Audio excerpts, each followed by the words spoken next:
Bien, como lo anunciamos, vamos a dialogar con el economista Alberto Acosta, expresidente de la Asamblea Constituyente. Vamos a ponerlo en pantalla dividida, nuestro tercer invitado, economista. Buenos días, gracias por acompañarnos. ¿Nos escucha? Le pregunto. Muy buenos días, les escucho perfectamente.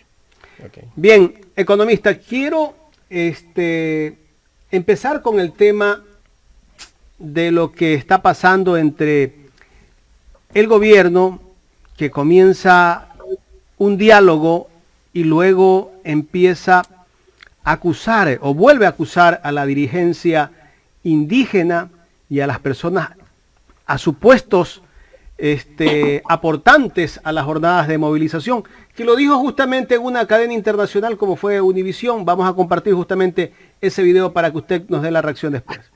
Presidente, hay quienes dicen que los movimientos indígenas se impusieron y le ganaron la partida, que usted es un rehén de ellos. ¿Qué les contesta? Patricia, usted como conductora del programa tiene todo el derecho de hacer las preguntas y escoger los temas que usted considera deben de ser tratados.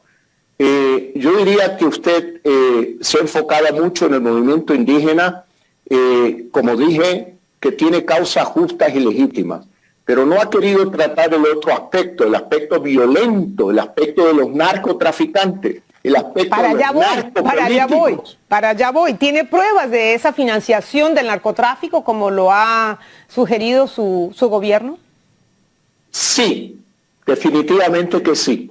Y la primera prueba es que un paro de 18 días, y no lo llamo indígena, porque eso es estigmatizar a un sector importante de la sociedad ecuatoriana. Un paro de los violentos, los narcotraficantes, los narcopolíticos, guerrilleros, esos sí quieren someter la paz del Ecuador y quieren tener como rehén al Ecuador. Y el Estado ecuatoriano, representado por mi gobierno, ha actuado con absoluta firmeza, pues ellos tienen representantes en la Asamblea Nacional donde buscaron un juicio político que fracasó en la Asamblea Nacional. ¿Y va a presentar alguna demanda ante la justicia por estas financiaciones que usted dice tener pruebas? Mire, Patricia, un paro de 18 días tiene un costo aproximado de 20 millones de dólares. Ese dinero no lo tiene ningún partido político en el Ecuador. Eso es definitivamente dinero mal habido. Dinero del narcotráfico, vinculado con un político corrupto que vive fuera del Ecuador porque no quiere afrontar la cárcel y que quiere violentar todos los procedimientos de la democracia para derrocar gobiernos como el mío. Economista, ¿en qué pueden aportar estas acusaciones que hace el presidente Guillermo Lasso, luego de que se está llevando adelante mesas de diálogos para llegar a acuerdos entre la dirigencia indígena y el gobierno nacional? ¿En qué pueden aportar? En nada, definitivamente, en nada constructivo, en nada positivo para el país. Si tiene pruebas, el señor Lasso debe presentarlas a la Fiscalía y esas pruebas, si son adecuadas, tienen que dar paso a los procesos jurídicos correspondientes. El señor Lasso es un irresponsable. El señor Lasso, en lugar de resolver los problemas, los está agudizando. Se abre la puerta al diálogo luego de 18 días de justificadas protestas en el país y en lugar de ser sensato, tranquilo, actúa como un irresponsable a tiempo completo. Un verdadero zoquete, disculpen el término, pero así lo veo. El señor tiene que aceptar sus errores, su incapacidad y su responsabilidad en lo que ha sucedido en el país. ¿Quién es el responsable de que se haya provocado 18 días de violencia? El señor Guillermo Lasso, porque con su política económica, con su no política social, ha exacerbado los problemas que ya existían en la sociedad ecuatoriana. No digo que sea responsable de todos los problemas estructurales, ni siquiera de una economía que viene estancada desde el año 2015, pero él, en lugar de asumir el reto con seriedad y responsabilidad, agudizó esos problemas y es el responsable de toda la violencia que hemos vivido, inclusive el responsable de esa represión violenta que ocasionó muertes y heridos. Y ahora, en lugar de abrir la puerta al diálogo de forma franca para encontrar nuevos rumbos en el país, lo que está es lanzando una acusación que no tiene pruebas. Lo acabamos de ver una vez más en esta entrevista. No dijo nada, nada. ¿Cuál es su acusación? La periodista le dice, ¿usted tiene pruebas? Pero no dice nada. Pues. La periodista le pregunta nada, si tenía pruebas. No, es un irresponsable, porque a mí me consta cómo en la ciudad de Quito muchos sectores de clase media y sectores populares se movilizaron a apoyar el paro nacional. Me consta porque vi en mi familia cómo personas íntimas, incluso una de mis nietas, estaba ayudando en la cocina permanentemente para que haya la posibilidad de que tengan alimentos quienes habían venido del campo a exigir sus derechos. Y este señor que está en la presidencia de la República, de forma absolutamente irresponsable, ¿qué es lo que sale a decir? Que esas movilizaciones se financiaron por el narcotráfico. No, señor. En primer lugar, usted debería hacer un esfuerzo para conocer cómo funciona el movimiento indígena, cómo es esa estructura comunitaria compleja, difícil, muchas veces para quienes no estamos ahí adentro, pero que responde a otras lógicas democráticas. Y si tiene pruebas, insisto, vaya a la fiscalía. De lo contrario, cállese y no siga haciendo tanto daño al país. Y ahora no entendemos por qué el presidente primero dice 15 millones, después dice 18, después dice 20. O sea, ni siquiera para decir una cifra es exacto. Entendemos que... Jaime, no tiene elementos. Está lanzando algo, no sé, para tratar de engañar a la opinión pública, diciendo que todo fue el producto del narcotráfico. Y de esa manera, me imagino que él estará pensando que le quita piso al diálogo y va a llegar a un momento dado a decir que no va a negociar con los narcotraficantes, porque ya solo eso le faltó decir. Pero estas son acciones que en lugar de resolver los problemas, los complican. Lo que deberíamos hacer ahora como sociedad es exigirle a ese señor a que cada vez que lance este tipo de acusaciones presente pruebas. Y simultáneamente deberíamos apoyar este diálogo que se abre, que es una oportunidad para discutir durante 90 días temas de interés nacional, no al margen de la sociedad, sino con la sociedad desde las bases. A veces queremos entender nosotros que el presidente de la República, desde mi punto de vista, como para distraer los problemas que tiene el país, lanza este tipo de mensajes como estilo de cortinas de humo para que la gente discuta un mensaje que lanzó el presidente de la República.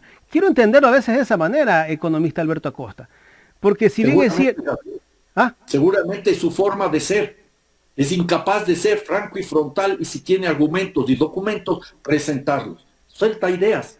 A lo mejor tiene un equipo de asesores que le está recomendando actuar de esa forma, pero lo real y cierto es que este señor, durante el momento en que debía dar la cara y enfrentar las discusiones con el movimiento indígena y el movimiento popular, no tuvo la altura ni la talla para asumir ese compromiso. Y ahora, desde afuera, trata de boicotear el proceso de diálogo que comienza y que será muy difícil y complejo, pero que abre puertas a la democracia en el Ecuador.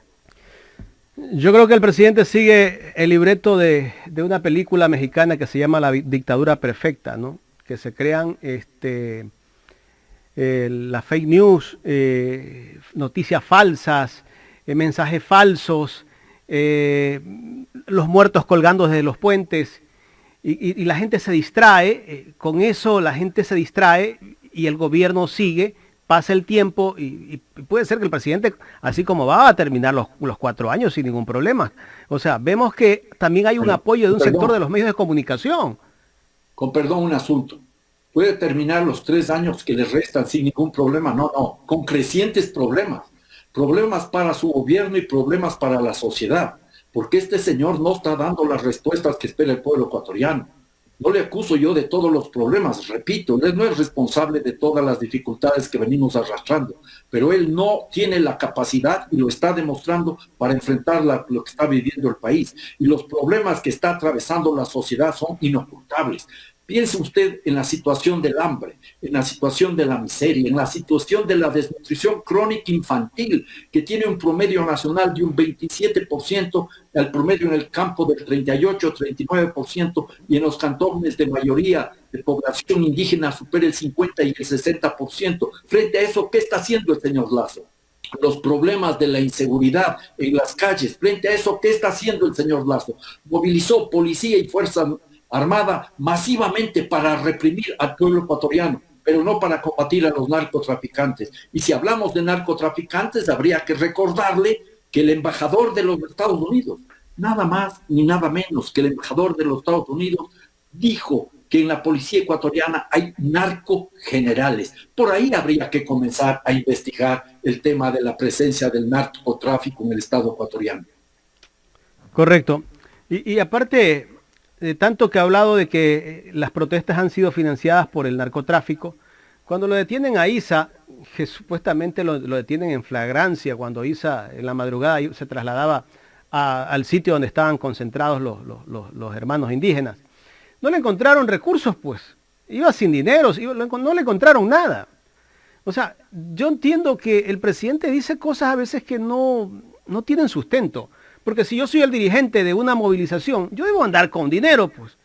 Porque tengo que llevarle para la comida al grupo tal, o sea, debo andar por lo menos con unos $100,000 en el bolsillo. Pero no le encontraron nada, pues. No hay pruebas, pues. Le tuvieron que dejar libre y le metieron preso tratando de descabezar al movimiento indígena. Ahí hay uno de los graves problemas que comete este gobierno y otros gobiernos y otros políticos, que se imaginan que el gobierno, que el movimiento indígena se organiza como un ejército, falso. Que el movimiento indígena se organiza como un partido político, falso. Que el movimiento indígena está liderado por un emperador, falso. El movimiento indígena, ya lo dije hace unos instantes, tiene una estructura democrática propia que proviene desde lo comunitario. Yo mismo, en ocasiones que acompañado al movimiento indígena, asesorando al movimiento indígena, he visto cómo se llega a tomar decisiones. Hay momentos en que los dirigentes deciden, pero la mayoría de las veces los dirigentes mandan obedeciendo las instrucciones que reciben de sus propias bases. Entonces, ese sería un primer paso de un gobernante responsable, tratar de entender esa multiplicidad de formas de ver la vida, que es lo que caracteriza a un Estado plurinacional como el nuestro. Economista, para cerrar este tema, ¿qué futuro le espera a esas mesas de diálogos que donde está el gobierno, la conferencia episcopal y la dirigencia indígena? Bueno, eso dependerá de los actores que están ahí participando y también de la capacidad que tenga la sociedad para sostener estas mesas, para abrir la puerta al gran debate nacional. Hay temas fundamentales. En algunas cosas parece que se logran resoluciones importantes. Por ejemplo, se deroga el decreto 95 para impedir la ampliación de la frontera petrolera en el centro sur de la Amazonía ecuatoriana, algo que era inevitable porque las comunidades se están oponiendo. Pero no se logra la derogatoria del decreto 151, que es el tema de la minería, y los cambios que se introducen son cambios que no dicen nada nuevo. Se está prohibiendo minería en zonas donde ya estaba prohibida, no es ninguna novedad, y se da paso a un nuevo decreto, no sé si es el 486, que en lugar de resolver los problemas los va a agudizar. Espero y deseo que una mesa especializada en ese diálogo se siga abordando esta cuestión, porque no hay que olvidarse un asunto. Todas las empresas mineras, empezando por las que se consideran legales, son ilegales. No cumplen con la Constitución ni con la ley. No ha habido la consulta previa libre informada. En otros casos no ha habido la consulta ambiental. Y ningún proyecto minero cumple con la disposición de la Constitución que dice que el Estado tiene que tener más del 50% de los beneficios.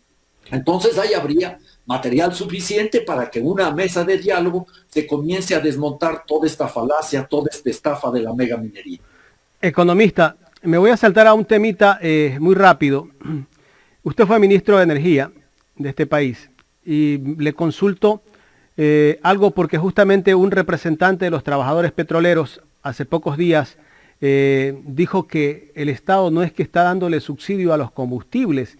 El gobierno ha dicho que tantos millones gasta en el año en subsidios a los combustibles. ¿Hasta qué punto es verdad que el Estado no subsidia en el valor que nos dice el gobierno en cuanto al subsidio que se le da a los combustibles?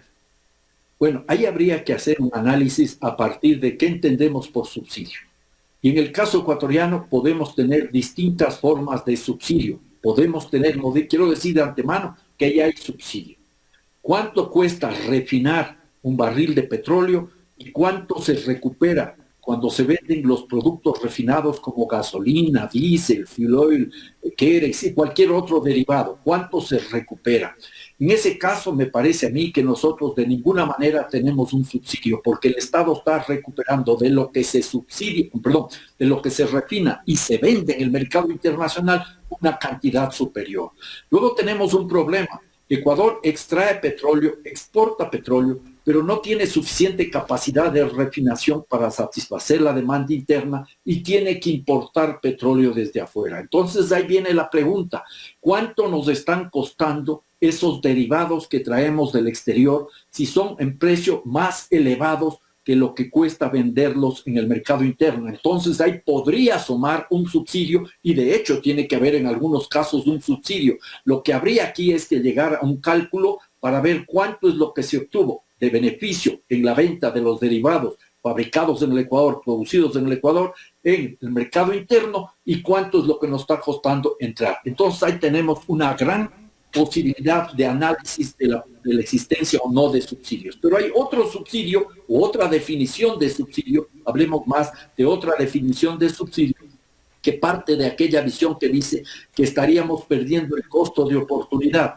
Pongo un ejemplo, si el galón de gasolina costara $100, el barril de gasolina costara $100 en el mercado internacional y nosotros estamos entre una u otra cosa vendiendo el barril de gasolina apenas a $40, tendríamos una pérdida. Eso se hace también con el cálculo del petróleo. El petróleo en el mercado internacional está ahora a $110 y nosotros estamos consumiendo un petróleo que tiene un valor inferior. Entonces, desde esa visión de costo de oportunidad, que es la que se utiliza mucho en el mundo del neoliberalismo, lo que se dice es que estamos perdiendo la posibilidad de tener esos ingresos adicionales. Pero ahí hay un problema, que esos cálculos que se los puede hacer no toman en cuenta la realidad, por ejemplo, de cuánto es lo que gana un trabajador en el Ecuador o una trabajadora. Entonces, esos análisis a partir del costo de oportunidad merecen ser revisados con mucho más detenimiento. De cualquier manera, lo que sí me parece importante y ojalá en las mesas de diálogo se pueda avanzar con propuestas concretas que se lleguen a cristalizar es en la necesidad de focalizar los posibles subsidios de los combustibles. La gasolina, si se mantiene en un costo elevado, debería venir acompañada, por ejemplo, de un subsidio masivo al transporte público. El costo de una tarifa de transporte no debería pasar en las ciudades más de 20 centavos. De ninguna manera, el resto tiene que ser subsidiado. Y luego habrá que ver mecanismos para ir subsidiando particularmente el transporte de carga, el transporte pesado. A mí me habría gustado, por ejemplo, que en lugar de reducir el precio de la gasolina en 15 centavos, se hubiera reducido en una cantidad mayor el precio del diésel para ir dieselizando el parque de transporte ecuatoriano, sobre todo el transporte pesado, e ir subsidiando a través del diésel a quienes merecen el subsidio. Pero de todas maneras, está tomada esta decisión, se podría pensar en una contribución especial que no tiene nada que ver con la matrícula de los vehículos, sino una contribución especial para los vehículos de alta gama, sobre todo aquellos vehículos que pueden tener un precio de más de $25,000 y paulatinamente, de forma progresiva, contribuyan una vez al año con un aporte especial para un fondo que permita dar paso paulatinamente a una transición energética. Requerimos una política de precios de la energía que tenga criterios productivos, que tenga criterios sociales, que tenga criterios de descentralización en el país, que tenga criterios ecológicos, una política de precios integral, que es lo que tanta falta le hace al Ecuador desde hace muchas décadas atrás. Pero ahora, en estas mesas de diálogo, esa podría ser otra cuestión interesante para analizar y para impulsar. Economista, qué gusto saludarlo, Luis Villasís. Es de conocimiento público el tema del federalismo planteado desde el liderazgo del Partido Social Cristiano, particularmente el abogado Jaime Nebot. Le consulto lo siguiente porque usted tiene experiencia en este tema, fue presidente del tema de la asamblea, de la ex asamblea constituyente, ¿no? Sobre todo si afectaría a la estructura de la Constitución y se necesitaría una asamblea constituyente. ¿Por qué le digo esto? Le voy a leer unos puntos muy cortos.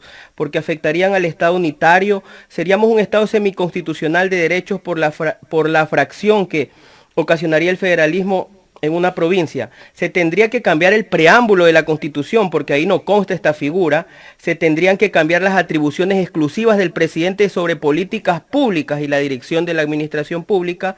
Se tendría que determinar qué sectores estratégicos quedarían bajo el control del Estado y cuáles no.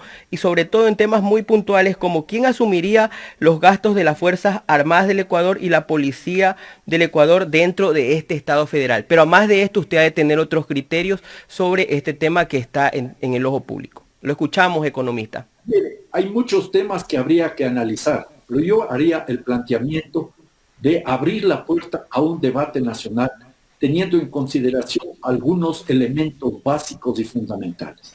El Ecuador es un país que históricamente ha estado tironeado por tendencias descentralizadoras, autonomistas, federalistas y por tendencias centralistas. Esto es una constante en la historia de la República del Ecuador. Les menciono una fecha y una época donde el Ecuador, como decía ese gran historiador guayaquileño Alfredo Pareja Díez Canseco, un amigo personal y maestro, el Ecuador vivía en 1859 al borde del naufragio.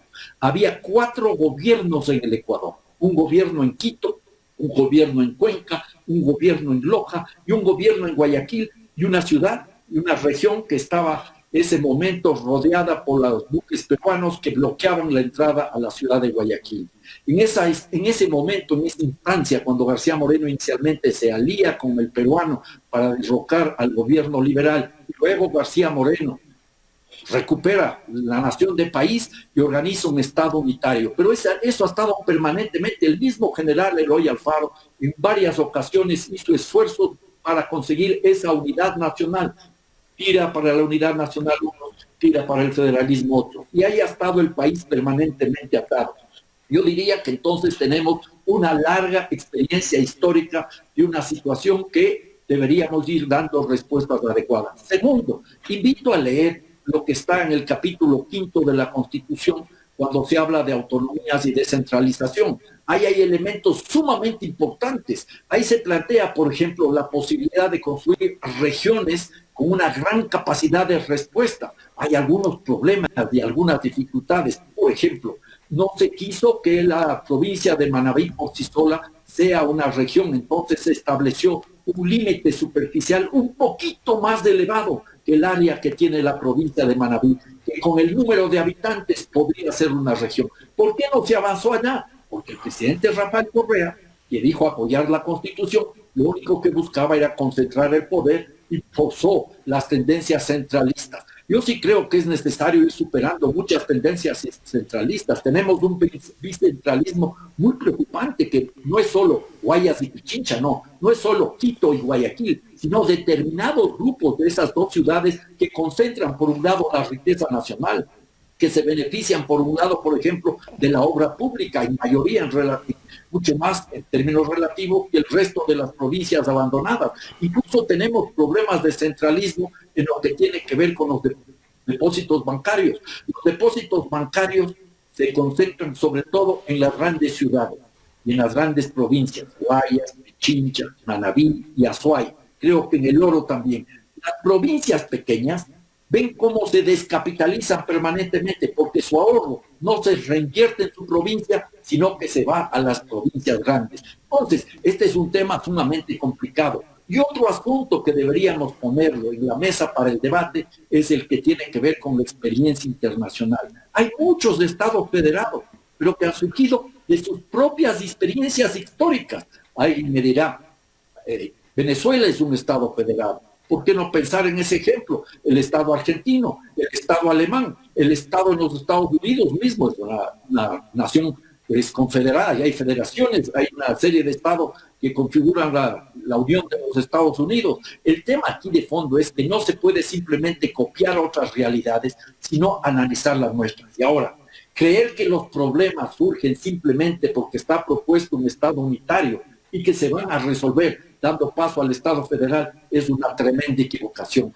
La calentura no está en las sábanas, la calentura está en el paciente, en una sociedad enferma, enferma de pobreza, enferma de marginalidad, enferma de concentración de la riqueza en pocas manos, enferma en el machismo, en el racismo, en la colonialidad, que no entiende la necesidad que tenemos de abrir la puerta a la construcción de otras relaciones humanas de otro Estado. Hagamos realidad lo que está en la Constitución, avancemos en la descentralización, en las autonomías, en clave de Estado plurinacional, que no es el Estado nacional unitario ni el Estado federal tradicional, es otra cosa que hay que construir. Incluso eso debería ser motivo de reflexión en las mesas que se han abierto con el gobierno nacional gracias a la presión del movimiento indígena y popular. Economista, no especulemos, pero sí podríamos plantear escenarios. Por ejemplo, ¿qué ocurriría en un Estado federal con provincias y regiones pequeñas que no cuentan con los recursos económicos de las grandes ciudades? Y en este caso, las grandes ciudades de pronto tal vez cogerían la carne y para el Estado dejarían el hueso, por ejemplo, en temas de ciertas competencias como el tema de la educación y la seguridad. ¿Cómo lo ve usted? Ese riesgo existe. No nos olvidemos que esta idea del Estado federal se planteó hace poco más de 20 años, en medio de una grave crisis económica, política, social, ética, cuando vivíamos el tornasiglo, en la época de Maguad. Recuerden ustedes los daños tan complejos del gobierno democristiano que recibió el apoyo del Partido Social Cristiano. Recordemos cómo se vivía ahí y qué es lo que se planteaba. Incluso se publicó un libro que yo creo que deberíamos, un folleto diría yo, un folleto de algo de menos de 60 páginas que deberíamos nuevamente releerlo. Se titula Más que una banana Republic, una nueva estrategia competitiva para el Ecuador, de Juan Alvarado Lozada. Ahí, ¿qué es lo que se decía en esa época? Estamos hablando del año 1999. La necesidad de construir una suerte de región autónoma que tendría como centro urbano la ciudad de Guayaquil, como polígono de alta tecnología la provincia, la isla Puná, donde se instalarían las grandes fábricas de alta tecnología, un aeropuerto muy grande en Daular, existe todavía el proyecto para el aeropuerto en Daular, y un nuevo puerto en Pozorja. La idea era que el Ecuador se configure entonces en una suerte de regiones. Esta región que recibiría un trato preferente para transformarse en una suerte de Singapur, ¿ya? Y el resto del país, por otro lado. Incluso hay un artículo que yo les invitaría a que lean, publicado en Diario El Universo en la época, escrito por Franklin López Buenaño, un economista que nació, creo que en Alausí, trabajó muchos años en Nueva Orleans, en la universidad, que decía que se podría pensar en una república doble, la República Occidental del Ecuador, la que estaría controlada desde Guayaquil, y la República Oriental del Ecuador, que estaría controlada desde Quito. Siempre ha habido estas visiones en momentos de crisis. Detrás de eso muchas veces hay el egoísmo. Yo creo que no están pensando algunos señores en un Estado federal, sino en un Estado feudal. Así es, economista. Y ahí quisiera consultarle lo siguiente, desde su punto de vista. ¿Esta es una aspiración que la han venido trabajando el Estado federal, las organizaciones sociales o la ciudadanía? ¿O es una agenda que obedece a ciertos liderazgos para acumular más poder en sus áreas de influencia? Normalmente ha sido lo último, lo segundo. Son grupos que están preocupados de perder su influencia. Yo recuerdo cómo en el año 2000, luego del levantamiento indígena, cuando cae Maguad y se da el intento de un gobierno de facto, ya, cómo reacciona el entonces alcalde de la ciudad de Guayaquil, no sé si todavía era alcalde, pero reacciona León Febres Cordero, diciendo que automáticamente él había pensado ya en una separación, en un federalismo, porque él estaría en contra. Y yo veo que los grupos de poder lo único que hacen es buscar garantizar sus privilegios. Y de lo que he escuchado, inclusive en la ciudad de Cuenca hay determinados grupos de la sociedad, me imagino que de élite, que de alguna manera están trabajando en esta línea. Yo creo que estas son respuestas que no van a ayudar a resolver los problemas, sino que los van a agudizar. Porque un Estado federal vigoroso, estoy pensando en la República Federal de Alemania, por ejemplo, ¿Qué es lo que hace?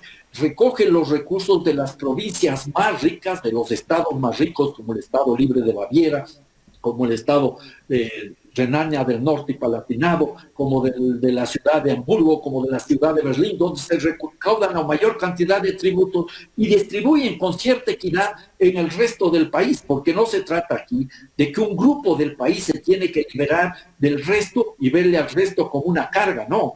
Un Estado tiene que construirse a partir de la solidaridad, a partir de la reciprocidad, a partir de la democracia. ¿Para qué? Para resolver los problemas de injusticia social, para resolver los problemas de destrucción ambiental, para resolver los problemas de falta de democracia. Y esos problemas solo se resolverán con una activa participación de la ciudadanía y no con la acción, entre comillas, supuestamente eliminada de élites que quieren garantizar sus privilegios. Economista, hay un tema que también está en el aire y usted podría ayudarnos a dilucidar. Está el tema complejo. En Ecuador tiene una deuda externa significativa. Yo leía un medio de comunicación muy importante acerca de que el abogado Jaime Nebot decía que el Estado es el que pagaría estas deudas, el Estado central, el que pagaría esta deuda externa, y bueno, también habla acerca de que este Estado federal sería el que podría también tener competencias para crear más impuestos. Entonces, ¿cómo quedaría en un eventual Estado federal el tema de la deuda externa? Entonces, las provincias pequeñas, ¿cómo van a hacer? El Estado central, ¿cómo manejaría este tema? ¿Sería apoyado también por ciudades grandes que acumulan ingentes recursos económicos, economista? Bueno, ese es uno de los temas fundamentales, entre los tantos que tenemos entre manos, porque ¿qué vamos a hacer con las Fuerzas Armadas si todavía estas tienen alguna utilidad? ¿Cómo vamos a manejar el tema de la policía? ¿O vamos a mantener policías en cada uno de los estados de este nuevo Estado federal? Esas son cuestiones que hay que hablar, y la cuestión de la deuda externa también hay que manejarla con mucho cuidado. Yo veo y recuerdo el ejemplo argentino. Argentina fue y es un Estado federal. En un tiempo se permitió que los estados aisladamente puedan contratar sus propias deudas, sus propios impuestos, sus propias disposiciones, y se endeudaron. Llegó el momento de la crisis y no pudieron pagar las deudas. Tuvo que asumir el Estado central el pago de esas deudas y la crisis fue generalizada. Los problemas no se resuelven simplemente con un Estado federal. Al contrario, creo que se podrían agudizar los problemas. Lo que necesitamos es una visión diferente en todos los ámbitos. Y en el caso de la deuda externa, ya deberíamos ir trabajando en una estrategia para abordar una cuestión que se está complicando aceleradamente en el mundo. La crisis de deuda externa que se está ya prefigurando a nivel mundial es cada vez más inocultable. Y el gobierno ecuatoriano, sobre todo desde el desgobierno de Lenín Moreno, ¿qué es lo que ha hecho? Privilegiar el servicio de la deuda externa y no recordemos, marzo, abril del año 2020, había plata para pagar la deuda externa, pero no había plata para atender el tema de la salud, cuando la gente se moría literalmente en las calles en la ciudad de Guayaquil. Y luego ha sucedido lo mismo en el gobierno de Guillermo Lasso. Priorizar las exigencias del Fondo Monetario Internacional y no resolver los problemas nacionales. Una reserva monetaria internacional de 10.000 o de más de 10.000 millones de dólares. Recaudaciones tributarias como nunca antes en nuestra historia. Ingresos extraordinarios por las exportaciones de petróleo, cuya cotización comienza a declinar por las tendencias recesivas en el mundo. Paréntesis para decir que hay que estar atento a lo que está pasando fuera del Ecuador. Y todo eso sin atender las demandas sociales. Y después y decir que por qué protesta la gente y acusarles a los dirigentes indígenas y a quienes con justa razón han salido a la calle de decir están aliados con el narcotráfico. Algo no funciona bien en la cabeza de nuestro gobernante. Economista, ahora que tocó usted el tema de la reserva monetaria, el gobierno dice que ese dinero no es del Estado y que no puede tocar ese dinero. ¿Hasta qué punto es verdad esto? Eso depende de voluntad política. Porque si uno tiene reservas en una familia para atender situaciones de emergencia, reservas que han tratado con han conseguido, han incrementado, han ahorrado, por ejemplo, para pagar para pagar las cuotas de un vehículo que se ha comprado la familia. Si en un momento dado la familia tiene una reserva para ese fin, pero hay en un instante que atender algo de salud urgente de algún miembro de la familia, la decisión es obvia. No es que le van a decir al pariente que se va a morir porque no le operan, por ejemplo, en este caso hipotético, que primero hay que guardar la plata para pagarle el auto. En último caso, la familia se queda sin auto. Y lo que nosotros deberíamos ir pensando es que no podemos seguir tan atados a la lógica del Fondo Monetario Internacional. Un gobierno más fondo monetarista que el Fondo Monetario Internacional. Un gobierno que no tiene sensibilidad política, que no tiene un poco de dolencia por lo que está viviendo la población, por el hambre, por la miseria. ¿Por qué sale la gente, sobre todo del campo, a protestar? Por la desnutrición crónica infantil, cuyos datos mencioné anteriormente, por el no tener ingresos suficientes. La canasta básica familiar está sobre los 715, 720 dólares al mes. El ingreso mínimo creo que es 420 dólares al mes. Y en el campo, el ingreso promedio es de 200 o menos de 200 dólares. ¿Hasta cuándo tanta indolencia? ¿Hasta cuándo tanta irresponsabilidad? Y para eso se necesita vender el Banco del Pacífico, como le ha dicho el presidente Guillermo Lasso, para atender la desnutrición infantil. Que con eso, bueno, eso ya es creernos que somos tontos. Me parece que vamos a tener que hacer en el país, todos los habitantes, un gasto extra, comprarnos un espejito para andar llevando en el bolsillo, para ver realmente si nos están viendo la cara de pendejos. Disculpen el término, pero esto es intolerable. Creer que el tema de la desnutrición se resuelve solo con más dinero, usar de eso como pretexto para vender el Banco del Pacífico, me parece que ya está pasándose de la raya el señor presidente de la República. Economista, finalmente, el presidente Guillermo Lasso ha dicho que es el momento para que los ingenuos sean los que gobiernen el país y que los políticos se vayan a su casa. ¿El presidente es un ingenuo en política? Bueno, yo creo que es un mentiroso, porque no creo que él carezca de la capacidad para darse cuenta que quien está en la presidencia de la República es un político a tiempo completo. Que inclusive que quienes dicen que odian a la política y se marginan de la política son políticos y hacen la peor política posible, porque esos personajes, esos supuestos analfabetos políticos u odiadores de la política son los que permiten que tengamos gobernantes como este banquero que está demostrando una total incapacidad para resolver los problemas nacionales. Economista, quiero agradecerle por haber aceptado dialogar con nosotros. Yo les agradezco a ustedes y sigo pendiente de algo presencial, porque tanta virtualidad comienza ya a pasarse y a aburrirme. Ojalá pronto pueda venir a Guayaquil.